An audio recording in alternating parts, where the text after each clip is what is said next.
Welcome to Business Reporter's Future of Financial Services, Banking and FinTech campaign. I'm Georgie Frost. The alternative investment ecosystem has witnessed substantial growth in recent years. But as fund managers, institutional investors, and service providers scale and expand across the globe, they face serious technological and regulatory challenges. In the previous two episodes of our three-part series, we looked at the risks posed by AI and cybersecurity.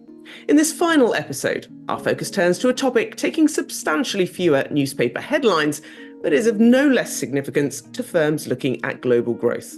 Compliance with the rules of the Securities and Exchange Commission and other policy regulations, such as GDPR, is not an option and can add a heavy burden to firms. Well, joining me to discuss how firms should be approaching this matter is Hank Boughner, CEO of Dynamo Software.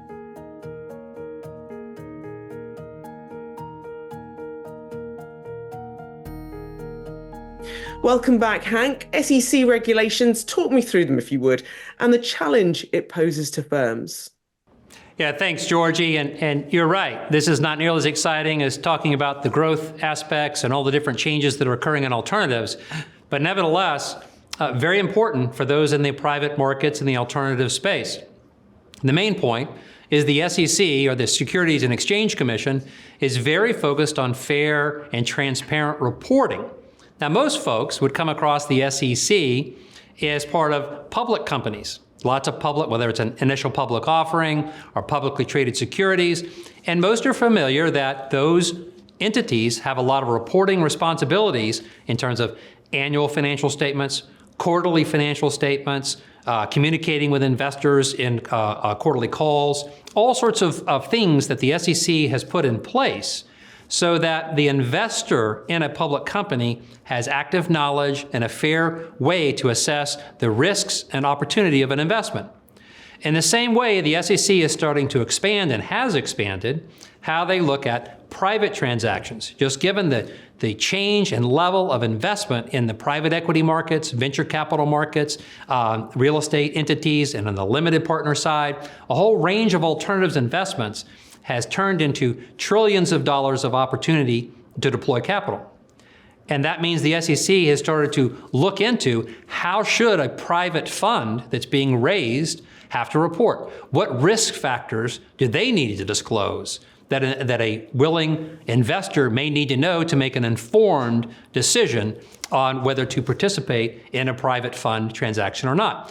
And again, a lot of these funds or investments, a fund, for example, can last 5 to 10 years, depending on the cycle and how they're investing, right? That's a long period. And so the SEC is looking at this saying, we want to make sure that we have fair and transparent information for folks to make a knowledgeable decision. Now, the SEC has broad reach. It's incredibly important for private equity professionals, alternative participants, to look at this and say, we need to think about what the SEC is viewing from a compliance standpoint and what we need to do when we go raise a fund, particularly if it's Fund 1, Fund 2, Fund 3, you're just getting started, to say, what do I need to do to make sure I'm in compliance? Because you have enough things on your mind trying to build a private equity firm or a hedge fund or a limited partner kind of approach to investing, just building the business itself, as well as layering in the complexity that now the SEC is bringing to the private markets. Now, how complex is this? The recent document is over 600 pages. So you're going to need to get some counsel and advice to look through that and see which pieces of the SEC documents and rules are most applicable to your particular situation. But yeah, Georgie, this is going to be an important point, and it's going to be impacting the alternative space and the private markets for years to come as we think about compliance and regulation moving forward. That's a lot, Hank, but it's not just the SEC though, is it? If you're looking to expand, you'll need to comply with regulations around the world. I mentioned GDPR, or how about ESG requirements?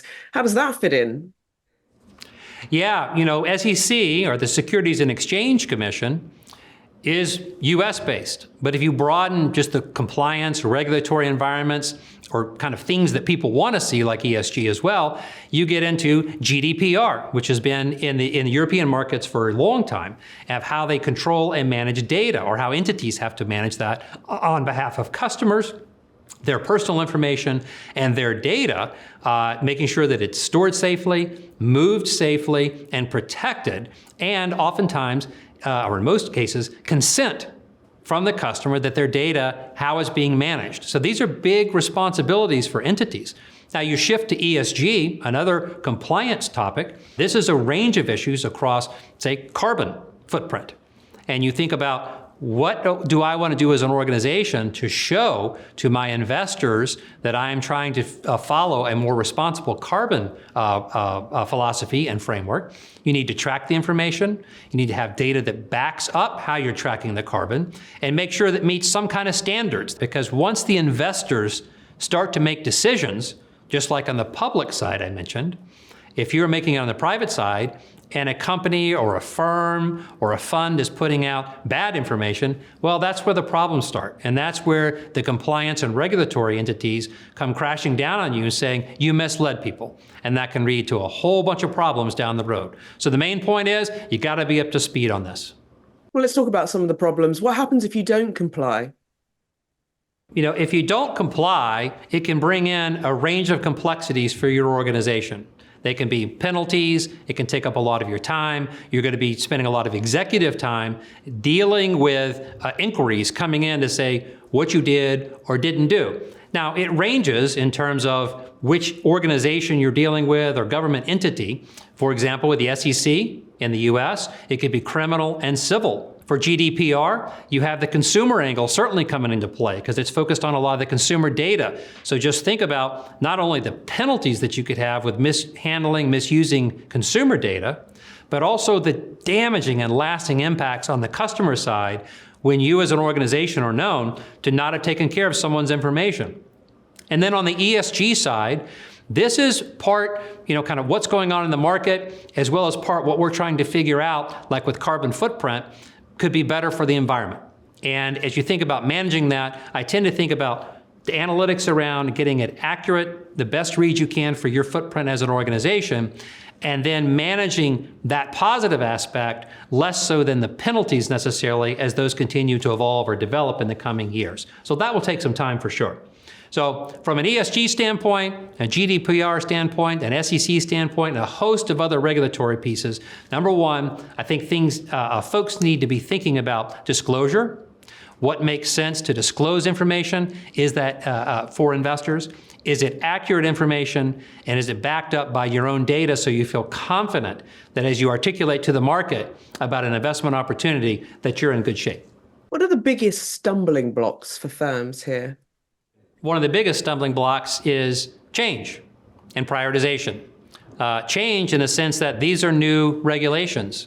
These are new approaches that government bodies are coming after the alternatives market with. And so as a leader of an organization or a private equity manager or a limited partner, thinking through how do we prioritize these and position our organization appropriately to manage these new restrictions. So I think about it kind of on four things. Number one, there's a lot of regulations out there depending on what region you're in and which countries you're in. So what actually applies? Let's narrow down as fast as we can or as methodically as we can what's most relevant for us. That's really helpful. Number two, to help assess that, it's critically important to have the right kind of advisors and counselors. And I tend in Dynamo's experience and my prior experience to focus on those advisors that have a very solid specialization in this area. Specialization is key. It takes away a lot of time that could be wasted with someone who just hasn't done this before, is not knowledgeable in this specific area. So I'd encourage folks, instead of a generalist, say legal counsel, get a specialist in this area. Third, on your data capture, it's very important as you think about the information that you're capturing in your organization, let's say it's carbon capture or DEI information, to make sure it's accurate and up to date. Because if you go out and articulate to folks, hey, here's how we're investing, here's the data we're using to back up the risk factors, potential, perceived, that has to be accurate. You can't just make it up. So it's very important to focus on that third point of data capture. And fourth, technology providers. We're a technology company. We like to think and work with other third parties that are specialists in this area as well from a technology standpoint, because it can't just be people doing the same process over and over again. There's got to be advantages, frameworks you can use, technologies that cut down on the hours required to really push forward an effective platform. So what are you doing at Dynamo? Well, At Dynamo, we are a multi-tenant cloud company. We've been software for 20 years. That's important because we can deploy globally. We're configurable versus customizable. That means when we make changes across our platform in the cloud, they go across our whole platform. So if it's a regulatory compliance issue or something that we need to make quick changes to, that can be available in Dynamo after a release, as an example. And we tend to like that nimbleness because it helps us on a whole bunch of different topics and issues as we think about Dynamo and the compliance environment of our customers. So for example, we can track in the audit side what our employees are doing. Let's say, for example, one of Dynamo's customers has 100 employees, and you have one employee that's accessing a database they shouldn't be in. We can track who did it, when they did it, what they changed, for example. Secondly, on an ESG front, we have a range of compliance and web form capabilities to track compliance measures, to track information that, say, a limited partner needs to collect about their investment opportunities so they can report to their investors. All of those compliance elements are captured inside of Dynamo. And third, if you think about just the number crunching and the accounting capabilities of Dynamo, as you raise a fund, to deploy capital, Fund 1, Fund 2, Fund 3, we track all that accounting information with a GL that enables you to report appropriately and fair information that you're going to need based on a lot of these regulatory and compliance frameworks that are coming forth. And finally, where do you see regulation heading? Well, regulation is just going to continue to increase. Why is that? Preqin has alternatives as a $23 trillion market now. Rarely do you have markets that are in the trillions go unnoticed from a regulatory or compliance perspective.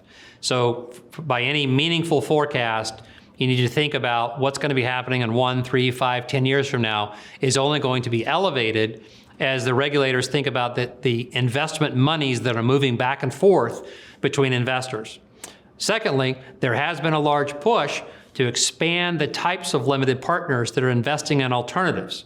Again, that could be the traditional pension plans, sovereign wealth funds, endowments and foundations, but increasingly family offices, multifamily offices, retail investors are participating now as well. So there's a large push to expand the pool of limited partners that are coming into the alternatives market. And so what's important for those of us in the alternatives ecosystem is to continue to think about how we participate as a technology provider, as an investor, right, or as a service provider, and think through this is what we can do to manage the compliance and regulatory burdens or opportunities to really set ourselves apart. Because again, a lot of times you can set yourself apart as a competitive and comparative advantage by being on top of things on the regulatory and compliance side, because it enables you to move more effectively and efficiency in global markets. You can move in the US market rapidly, you understand the local laws in the UK versus maybe in the EU, and able to navigate those, as well as in APAC. So it's going to be a great, interesting set of 5 to 10 years in alternatives. Regulatory compliance will naturally be part of that, but we're excited as to how we're positioned at Dynamo and how this will unfold in the near and medium term. Hank Boughner, CEO of Dynamo Software, thank you so much. For more episodes in this podcast series and our previous series, head to the Dynamo website.